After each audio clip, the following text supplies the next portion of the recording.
We are not professing to tell you the complete story of these activities. We are professing to tell you the complete story that we know. Right. But these records that we've uncovered don't tell the story. They tell pieces of it. This is a story that has been told in bits and pieces. This is an attempt to pull most of it together. We know we don't have the full story. We do, however, have some striking new revelations and insights. The story begins here, just off the nation's front yard, the Mall. The buildings behind me were the headquarters for the World War II Office of Strategic Services. It was here that the first halting steps toward mind control began. The shaper and molder of OSS was General Wild Bill Donovan. He said of his group's work, "We may have made mistakes, but we were not afraid to try things that were never done before." In this anything-goes atmosphere, Donovan appointed this man, Stanley Lovell, a Boston industrialist, to break new ground in many scientific and technical fields. Donovan called Lovell his Dr. Moriarty, after the fiendish professor in Sherlock Holmes.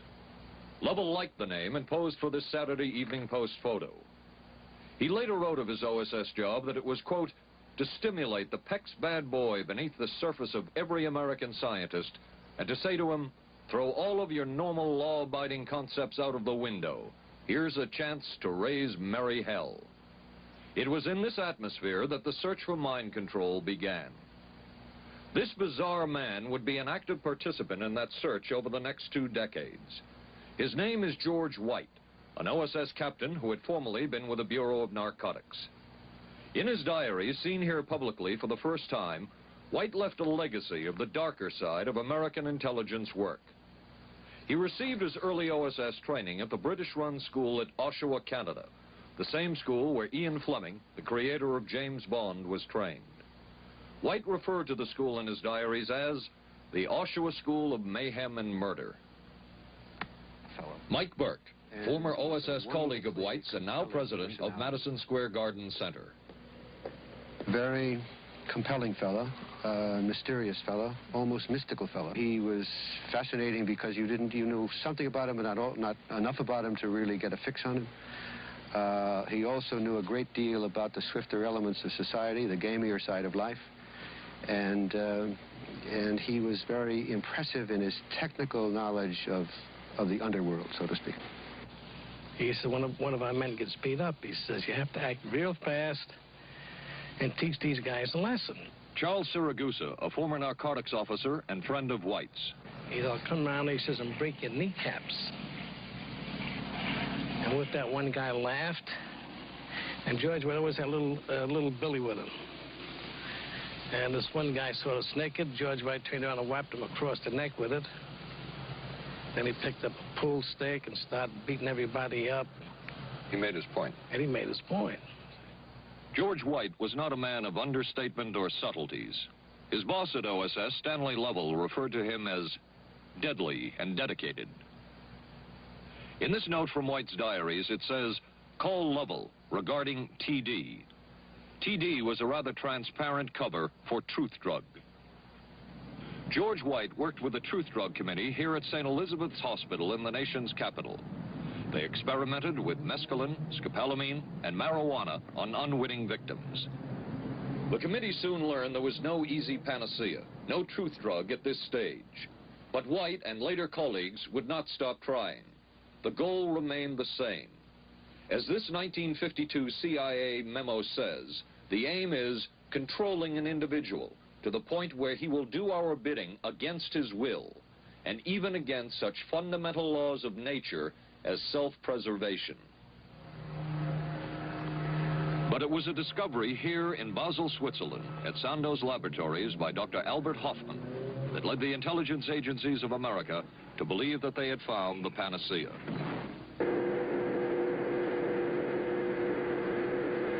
The discovery was lysergic acid diethylamide, LSD.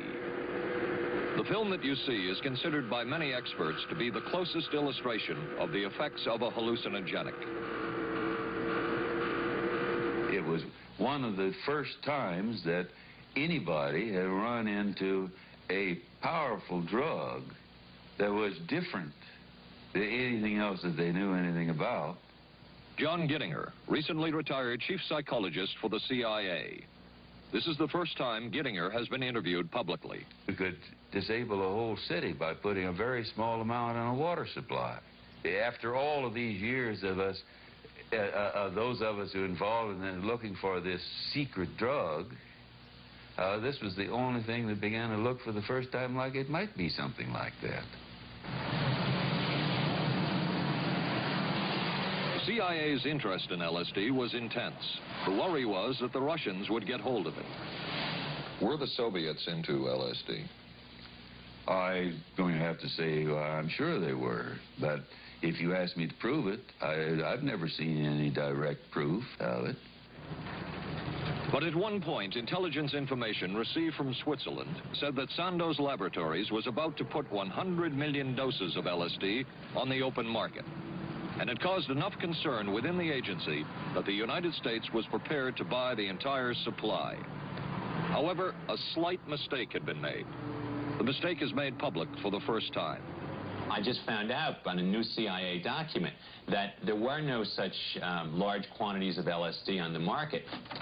John Marks has filed numerous Freedom of Information suits against the CIA and has unearthed much new material. He is the author of The Search for the Manchurian Candidate, a history of intelligence agency work with mind control. He is a consultant for this report.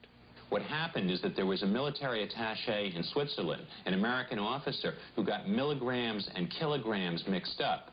In other words, he made a mistake of thinking 1/1000th of a gram was the same as 1,000 grams, which is a mistake of 1,000,000 times. So when the CIA got the intelligence that there were 100 million doses on the market, in fact, there were 100 doses. The man who would oversee the CIA's research into drugs and most of the agency's behavior programs is this man, Dr. Sidney Gottlieb, a chemist. Dr. Gottlieb declined ABC News' request for an interview. In their never-ending search for the miracle weapon, CIA operatives searched here in the remote mountain areas of southern Mexico for what up to then had been considered a myth, magic mushrooms. They used this man, a part-time chemist for the CIA, to dupe this man, a vice president of a bank and an amateur mycologist or mushroom expert, to try to get to the magic mushrooms and turn them into a drug. But it would be the amateur, R. Gordon Wasson and his colleagues, who would win the race and develop the drug psilocybin from the magic mushrooms. We went into the Mazatec area, far from the highways, remote from Mexico City. There we found that rotten bagasse, as it's called, bagasso, covered with mushrooms.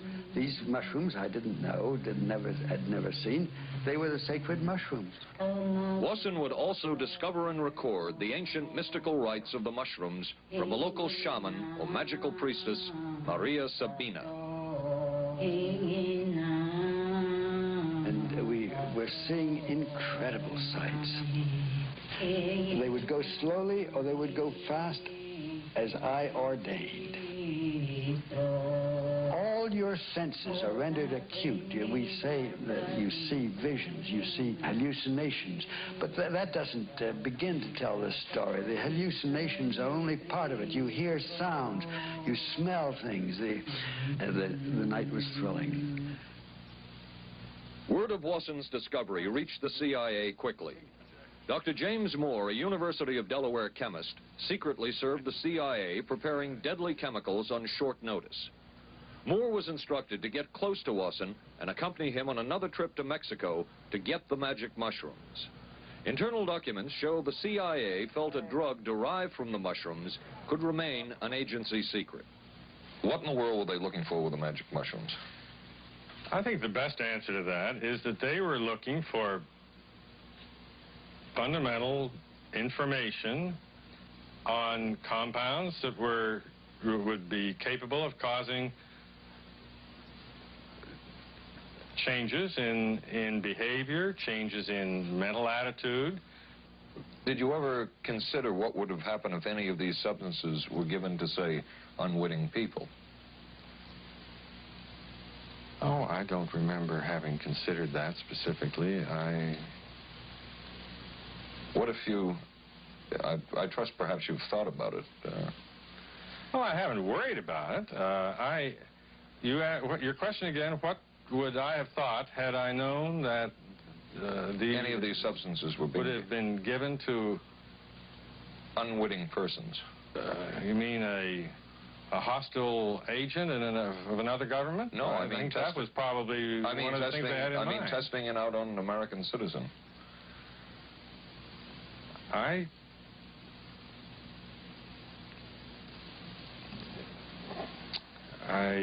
guess I must seem very, very cold-blooded about this, but I don't recall ever having been very much preoccupied with that issue. But many drugs were tested in this way. A decision was made at the highest levels of the CIA to do testing on unwitting Americans. As one CIA document says, such testing would be operationally realistic. A former CIA official who worked on these programs describes for the first time how the decision was made. He did not wish to be filmed or recorded. Thus his remarks are read by someone else. I think every last one of us felt sorry to attempt this kind of thing. We knew we were crossing the line. Every decent kid knows he shouldn't steal, but he does it sometimes. We knew damn well we didn't want anyone else to know what we were doing. The decision was made to do testing on unwitting victims. It was decided they should be on the fringes of society because they were most vulnerable. It was the borderline underworld, prostitutes, drug addicts, and other small-timers who would be powerless to seek any kind of revenge in case they found out. And as their predecessors had a decade earlier, the CIA turned to George White for help. White was now a high-ranking narcotics official. And by this time, the stories about George White were legendary. So the waiter says, "You may help you, monsieur?" And George White was busy talking with me. I paid no attention to the waiter, so the waiter tapped him on the shoulder, says, "May I help you, monsieur?" George White turned around, whipped his gun out, and stuck it in the guy's face like this in this crowded restaurant. George White did not mind bending the law, and he knew the street well. He was the ideal choice for what the CIA had in mind. We were Ivy League, white, middle class. We were naive, totally naive about this, and he felt pretty expert. He knew the whores, the pimps, the people who brought in the drugs. White set up so-called safe houses for the CIA in New York, here in Greenwich Village, and later in San Francisco, in this hotel, and in an apartment atop Telegraph Hill with a commanding view of San Francisco Bay. While the existence of these safe houses was disclosed last year, details of what took place within them has not been told. A former CIA official who worked in the safe houses reveals that they were used not only for drug testing, but to study sexual behavior and how it could be used to manipulate people. We did quite a study of prostitutes and their behavior. How do you take a woman who is willing to use her body to get money out of a guy to get him to talk about things which are much more important, like state secrets? We learned a lot about human nature in the bedroom. We started to pick up knowledge that could be used in operations. There would be victims in all of this, but as the agency knew, they couldn't fight back. Some entries from George White's diaries. Clarice gets horrors. Janet, sky high. As one agency memo says, we have no answer to the moral question. The safe houses were not the only testing grounds. Millions of dollars would be spent on LSD research at universities throughout the country. And word would begin to spread on campus about this so-called mind-blowing drug. And suddenly, there was the counterculture of the 60s. I give the CIA a total credit for sponsoring and initiating the entire consciousness movement, counterculture events of the 1960s. Dr. Timothy Leary, the 1960s Johnny Appleseed of LSD. The CIA funded and supported and encouraged hundreds of young psychiatrists to experiment with this drug. The fallout from that was that the young psychologists began taking it themselves, discovering that it was an intelligence-enhancing, consciousness-raising experience. I know that some of the studies in which the CIA had supported, used as subjects people who later became strong proselytizers of LSD. So, in that sense, yes, I think it did sustain the perpetuation of the use of the drug. And it's rather ironic, isn't it? The counter case that I would make in relationship to that is to remember that the people who were doing the research were people who would be doing the research regardless of who was the sponsor. I don't think anybody working in that time in the remotest ever thought that it would blow up into the kind of thing that it did.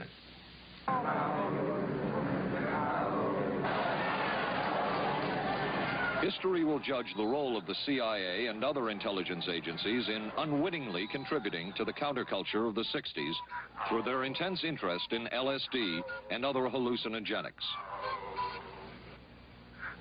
But for the moment at least, the argument can be made that the CIA helped usher in the age of Aquarius.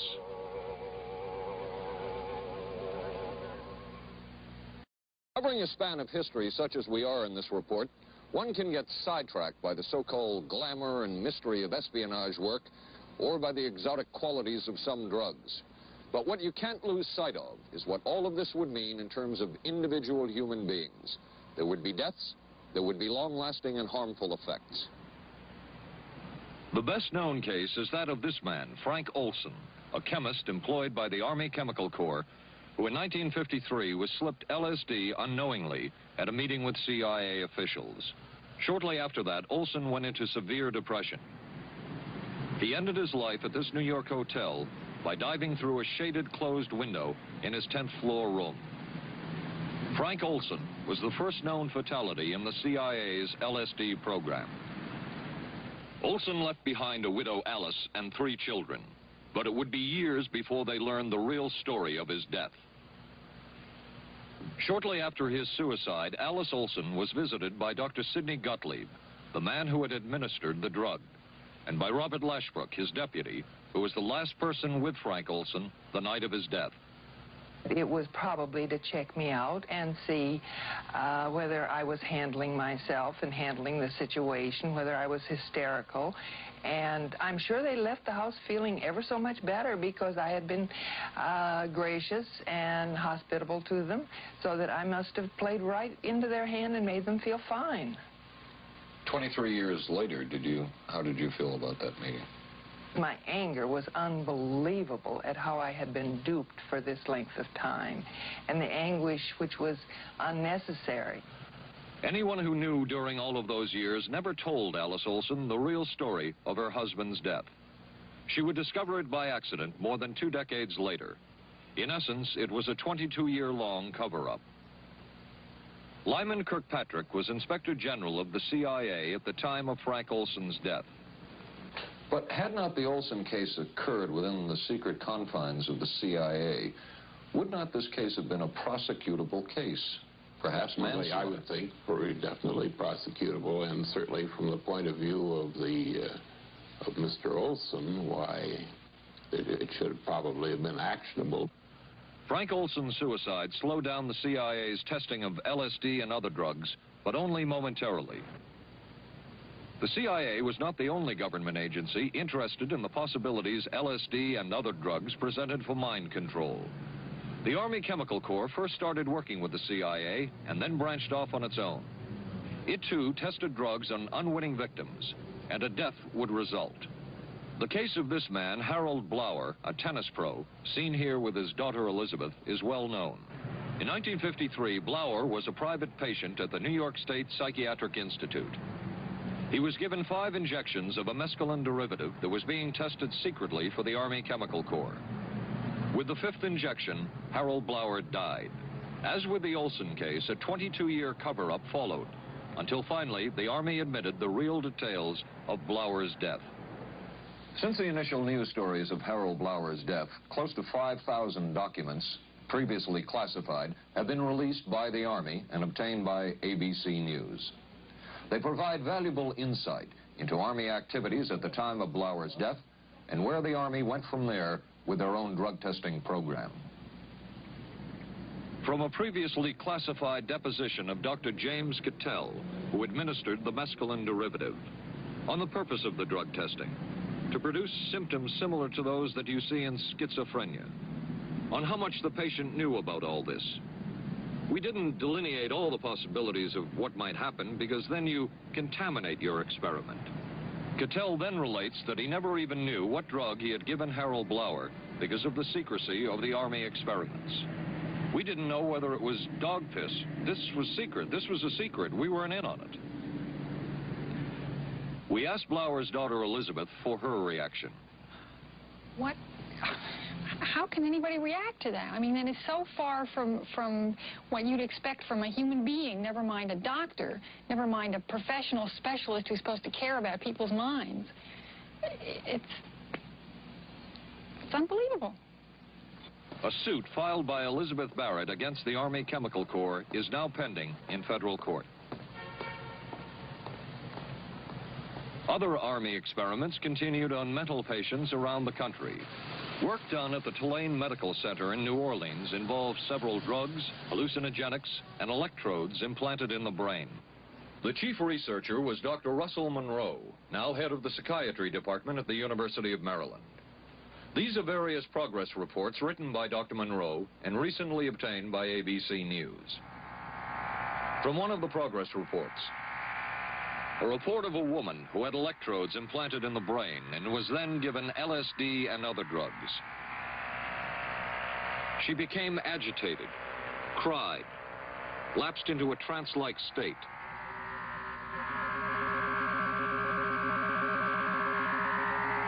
Felt as if she were about to have a convulsion, experienced waves of darkness and light, had bizarre sensations in her neck and legs, said somebody was trying to manipulate her body. At this point, Dr. Monroe wrote that the woman was obviously having paranoid ideas. As a layperson, perhaps you can enlighten me. What therapeutic effect would the type of experiment that I just described have on a patient? Well, the therapeutic effect would be indirect. Was this patient aware that she was being given LSD? Yes, I mean, they were told that they would be given some medication, and they should have specifically LSD? Well, we told them, I don't think that they would have even known what LSD was then at the time. They were told that they were going to they would be given some medications which might make them feel worse. Dr. Monroe, what do you think the Army Chemical Corps was looking for in all of this testing? They were looking for an incapacitating agent, an agent that would not harm the person permanently, but would incapacitate them temporarily. That seemed like a humanistic way to wage a war, if war is necessary. When James Thornwell was given LSD by Army intelligence in 1961, this time it was no experiment. This time the express purpose was to peel back Thornwell's brain to bear any secret within it. This time the Army had gone operational. Thornwell, as reported on ABC last January, was an Army private stationed in Orléans, France. Classified documents were missing from his unit. Thornwell became a suspect. His 2.5-month interrogation included administration of sodium pentothal, hypnosis, isolation, and deprivation of sleep. Army documents obtained by ABC News refer to this interrogation as conventional. Despite this severe questioning, Army intelligence was getting nowhere with Thornwell, and it was decided to slip him LSD. For 16 years, Thornwell never knew what had hit him. Tell me about the acid. I'd rather not. It's a bad trip. It's a bad trip. That was a bad trip. The pain was so excruciating. Felt like somebody was sticking me with 1,000,000 pins. You know, just everywhere. Oh, it just...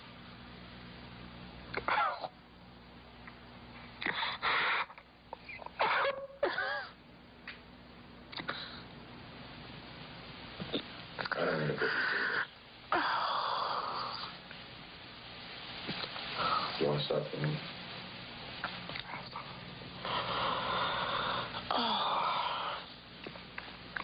I walked around. What's up? Oh, I can talk. I lived through it. I lived through it. I lived through it. No charges were ever brought by the Army against Thornwell. He was discharged for psychological disorders.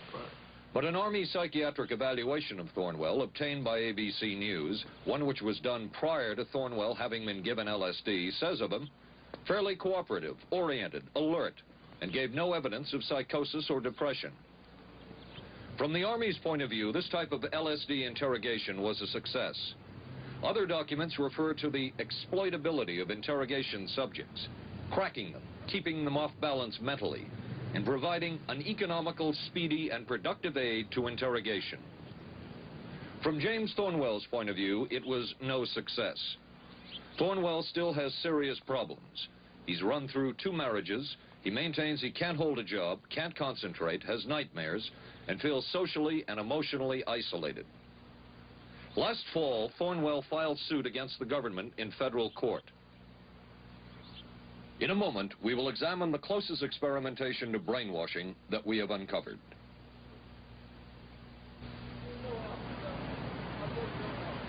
By far, the most chilling experiments we have uncovered took place at this Gothic estate called Ravenscrag, halfway up Mount Royal in Montreal. It houses the Allen Memorial Institute of Psychiatry of McGill University. It was here that the CIA funded a series of experiments, severe experiments. The work was done by the Institute's then director, Dr. Ewan Cameron.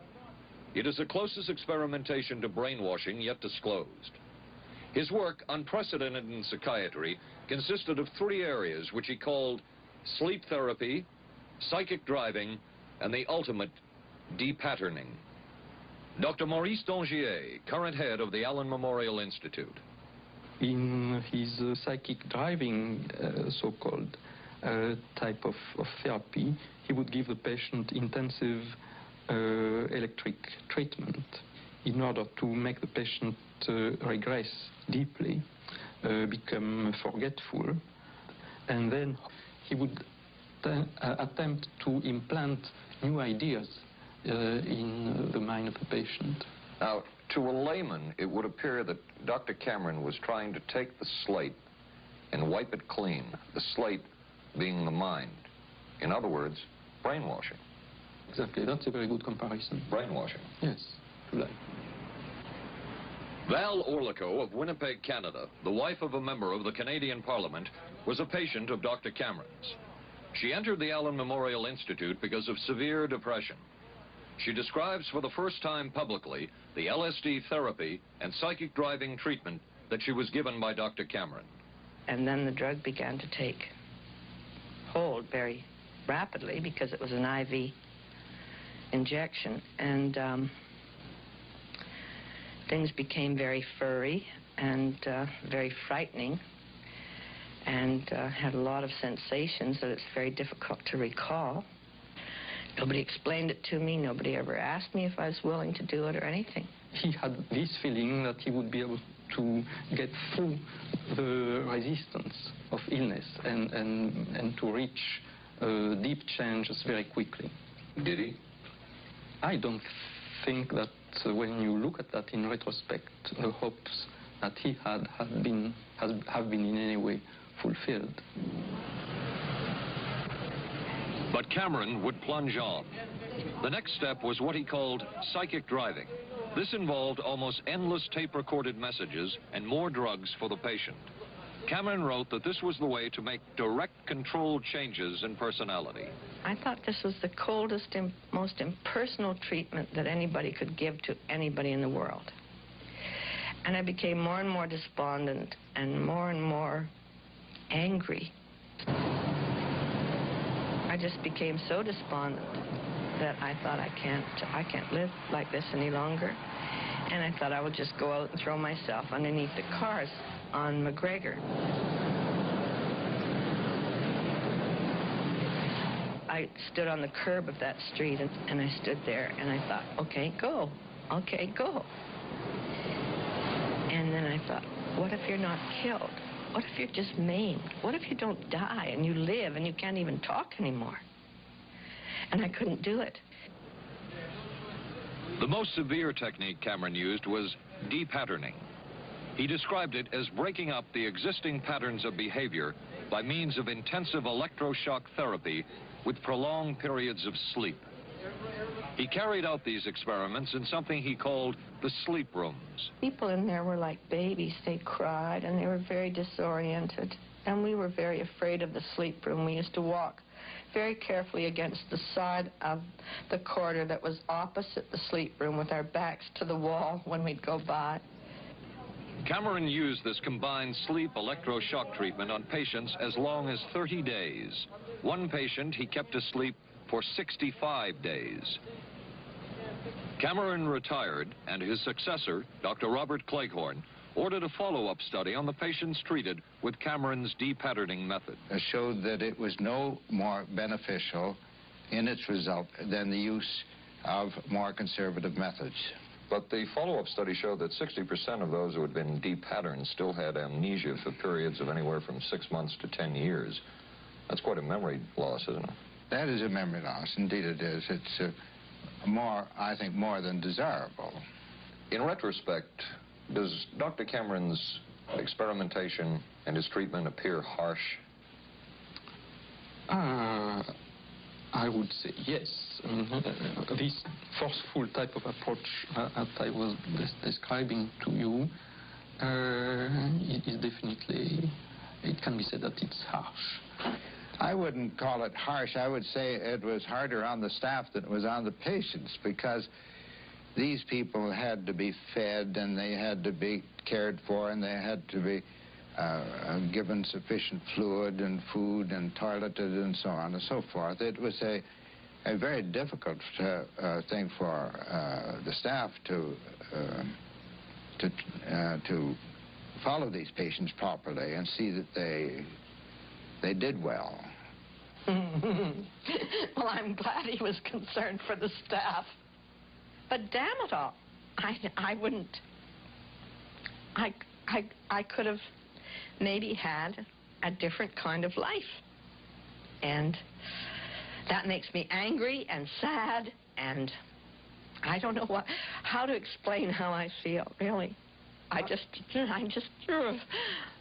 How did you feel when you learned that Dr. Cameron's experimentation was financed by the CIA? Well, I thought... Oh, I can't even use the word that I thought, because I thought, that bastard. And he was too smart. He knew who he was working for. And, excuse me, but I just, I just can't, sometimes I can't believe it, and yet I know it's true. If you had the opportunity to say something to the people at the Central Intelligence Agency who financed this study, what would you say? I realize the CIA is a very important organization and they have a very important job to do, but God, it surely doesn't have to be done on people who are totally incapable of knowing what's happening or having any defense against it. And I can't imagine the mentality of people who would do this. I just can't.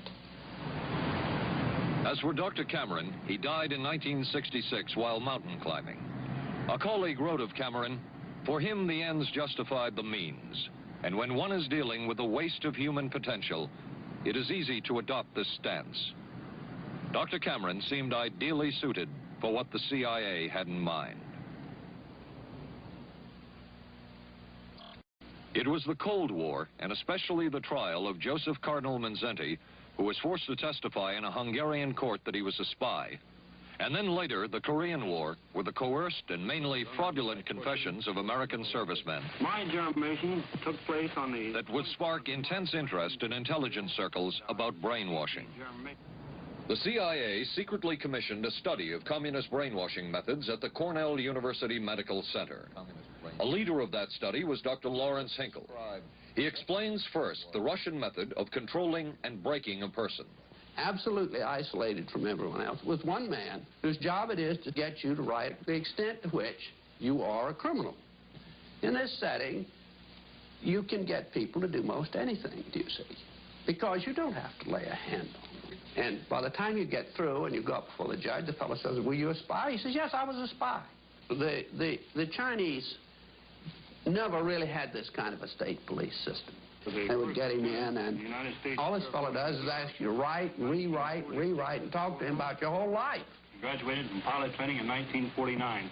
While the purpose of the study was to find out about communist brainwashing techniques, CIA documents show that the agency was interested in developing mind control methods of its own to precondition and control Chinese living in this country to be sent back to their homeland as CIA agents. What do you think they were looking for? Well, I think they weren't looking for agents or anything like that. Yet the agency's perception of the work you were doing, in CIA documents we have examined, it says that the project that was being done here, they intended to use everything learned about the new agents to induce them to, quote, to perform acts of a complex, purposeful nature. Yeah, but that was never done. The effects of which may be out of keeping with the individual's previous behavior. That sort of thing was never done. Those people were not, that was, when they first came here, the first people they sent up to see us, you see, were operational type people from the CIA with some rather wild ideas. Okay, this is their perception of it, if I could just continue. No, it wasn't their perception of it either. No, it wasn't. Dangerous to his being, contrary to any previous consciously expressed intentions and interests, contrary to the good of the individual, and subversive to the goals for which he is consciously working. I understand all this talk. But the situation was, you see, those things were never done because of wise people on both sides. We were not able to do this nor interested in it. They were, though. Some of the low-level people were, but the high-level people were not, to tell you the truth. But documents clearly show that the CIA was attempting to develop agents over whom they had as much control as possible. Agents who would perform tasks contrary to their own good. Normally conditioned American who's been trained to kill and then to have no memory of having killed. His brain has not only been washed, as they say, it has been dry cleaned. Is a Manchurian candidate, controlled by others to do things against his will, possible? It was a remarkable film because, as far as I'm concerned, it made something totally impossible seem absolutely credible. I would say the answer is yes, but there are many qualifications to that. Dr. Milton Klein, a psychologist, a clinical and experimental hypnotist, and unpaid consultant to the CIA. The qualifications would be the subject selected to produce the kind of behavior that you wish, the amount of time, the procedures that are utilized, and the motivations of the people who are designing, executing, and administering the procedures. You're asking whether an individual can be, under hypnosis, influenced, coerced, persuaded, shaped to perform an antisocial act, or a destructive act, or an act of violence. My answer would be yes. Captain Marco, will you be good enough to lend Raymond your pistol, please? Yes, ma'am.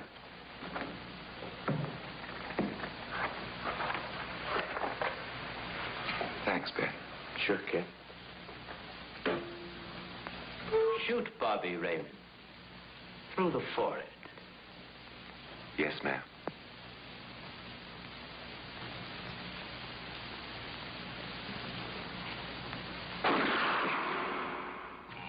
How valuable a tool can hypnosis be in the intelligence field? None whatsoever. It has absolutely no use because nobody's ever been able to do that I know of, do it in an operationally feasible way. I'm not in any way saying that hypnosis doesn't take place. I'm not saying there's nothing to it.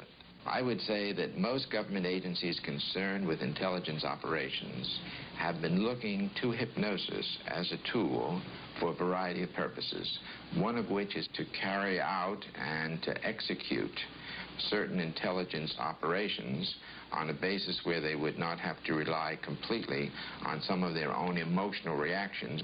Actually, would that entail murder? It could, if you consider that an act of killing someone under circumstances of war is murder.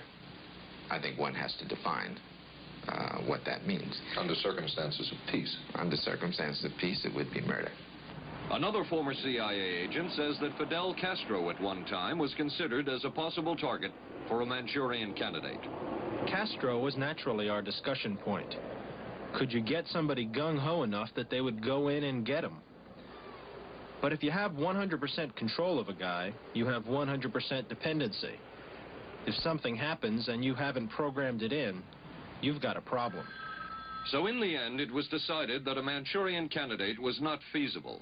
But the search for mind control continued. But could the mind be controlled? Perhaps not. But is human behavior predictable?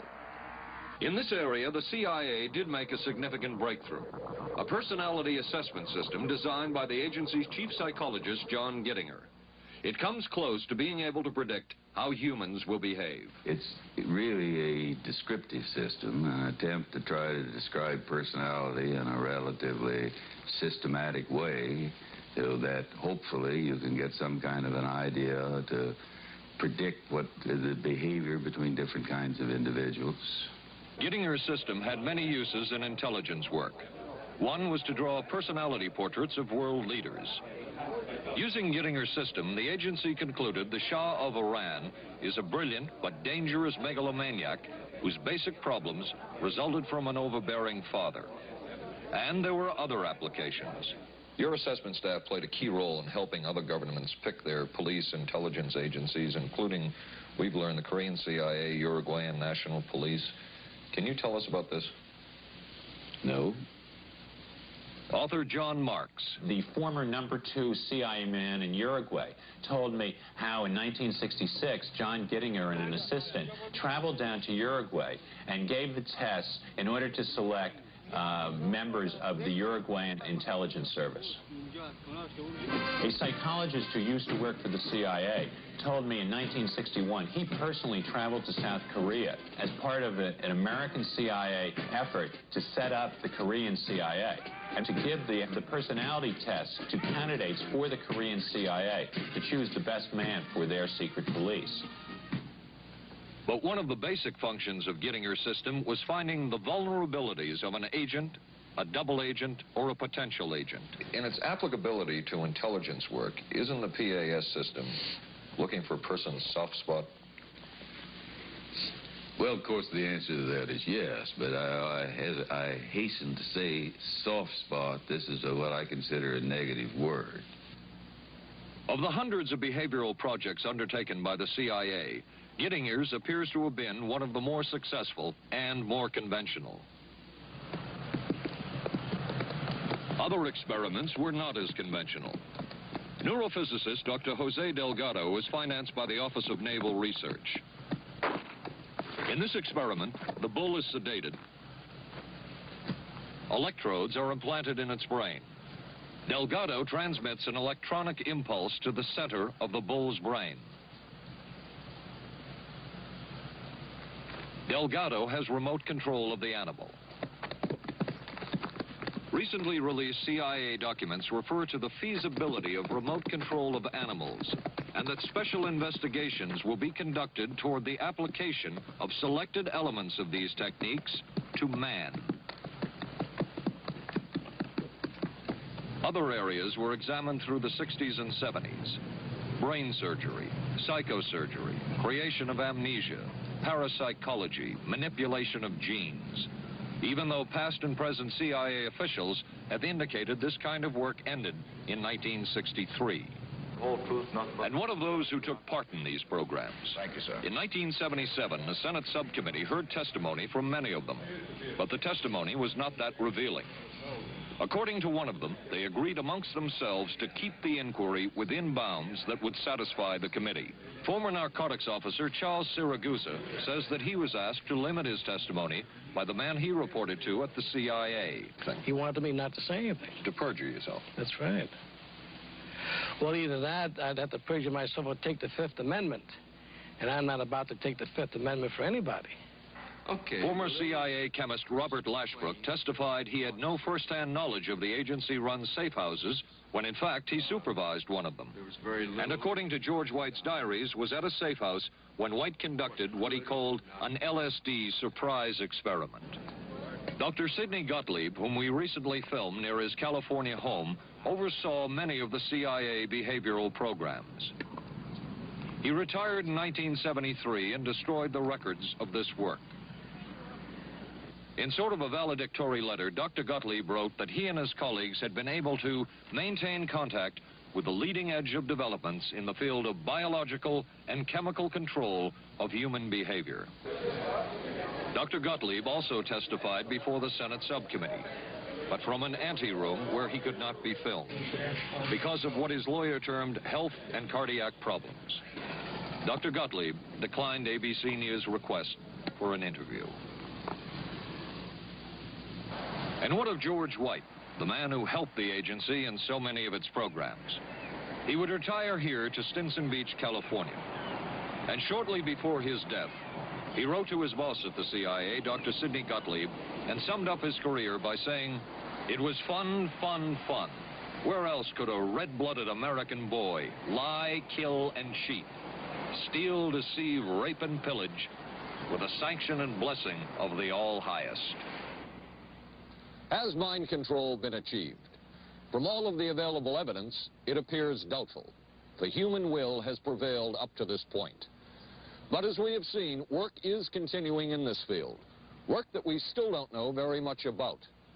How deeply are the Russians and other dictatorships into all of this? We really can't say, and the CIA is reluctant to give out information about it. But the basic question remains, what place does all of this have within a democracy? One final point should be made. As one of the persons who worked on these programs told us, we are very capable, conscientious, and very dedicated scientists working for our country. Their work speaks for itself. This is Paul Altmaier for ABC News. Good night.